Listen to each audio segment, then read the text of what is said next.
माझं सोलापूर न्यूजमध्ये आपल्या सगळ्यांचं स्वागत. उन्हाची तीव्रता दिवसेंदिवस वाढत असून उजनी धरणातील पाणी पातळी देखील उणे 15% झाले आहे. धरण उणे 30% झाल्यावर महानगरपालिकेला दुबारा पंपिंग करावे लागते.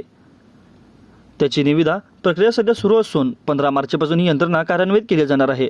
10 लाखांची लोकसंख्या असलेल्या सोलापूर शहराला उजनी धरणाशिवाय औज बंधारा व हिप्परगा तलावातून पाणी पुरवठा होतो. औज बंधाऱ्यात सध्या 25 दिवस म्हणजेच 15 मार्चपासून पुरेल इतका साठा आहे. हिप्परगा तलाव देखील तळ गाठू लागला आहे. त्यामुळे मार्च ते जून या 4 महिन्यात संपूर्ण सोलापूर शहराचा पाणीपुरवठा उजनी धरणावरच अवलंबून असणार आहे.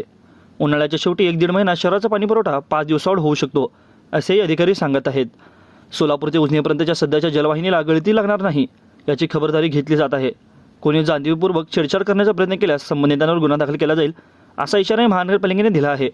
उजनीची पातळी 50% झाल्यावर महानगरपालिकेला पुन्हा तिवार पंपिंग करावे लागेल आणि त्यासाठी 2 कोटीपर्यंतचा खर्च अपेक्षित असणार आहे. माझं सोलापूर न्यूज या यूट्यूब चॅनलला सबस्क्राईब करा आणि बेल आयकॉन प्रेस करायला विसरू नका.